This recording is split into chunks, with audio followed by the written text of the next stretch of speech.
professor a inovar na sua aula quando ele não tem esse recurso financeiro? Então, acho que assim, o recurso financeiro ele é importante, mas ele não é a única coisa importante. Acho que hoje o que a gente mais precisa é valorizar o professor. O professor vem tendo aí a imagem dele massacrada ao longo dos últimos anos e a gente precisa estar trazendo esse resgate de um professor que aprende, né? Que é um professor que às vezes ele não consegue acertar na primeira, mas que está tentando. Então, assim, valorizar o professor é absolutamente fundamental.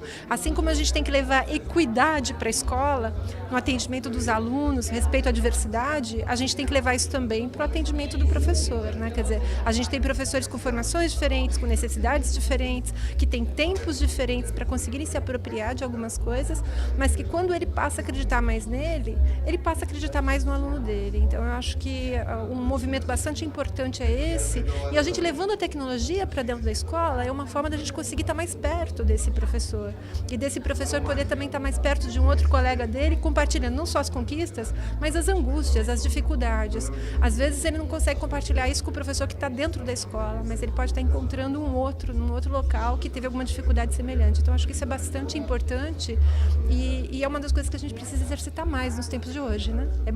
Hoje é possível, né? E Roseli, você falou também sobre trazer as tecnologias. É necessário ter uma infraestrutura mínima. Então, até como o caso que você apresentou, tem cidades aqui no nosso país com IDH abaixo do nível da pobreza. E além de trazer a tecnologia, tem que manter também. Então, qual seria a solução para esses lugares que estão super abaixo da média até nacional de desenvolvimento na questão de educação?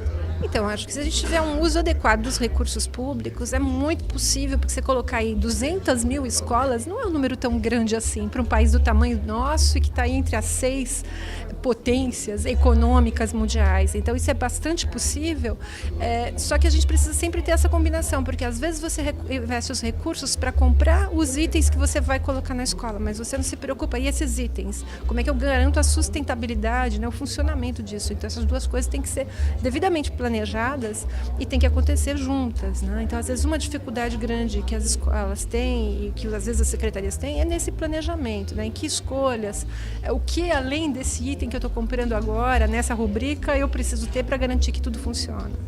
E o aluno, você acha que tem que ter uma análise na questão de que tecnologia vai oferecer esse aluno? Qual que é a realidade dele na situação da cidade? De repente, uma tecnologia que a nós é comum, para ele não é. Então, também tem a estrutura de saber ensiná-los a uma coisa que pode ser comum para o resto da população.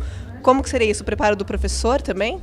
Então, você tem uma dificuldade muito grande de encontrar professores já preparados para poderem saber quais são as tecnologias disponíveis que são adequadas para eles. Às vezes você tem uma infinidade aí de conteúdos disponíveis e esse professor ainda não atingiu o nível de maturidade para ele mesmo conseguir escolher numa infinidade de recursos livres, às vezes, disponíveis. Então, num primeiro momento de introdução, você precisa dar alguns elementos para ele se apropriando das tecnologias, dos recursos e um material um pouco mais estruturado, para que aí sim ele vai conseguir ter liberdade no futuro de incorporar aos materiais estruturados outros materiais.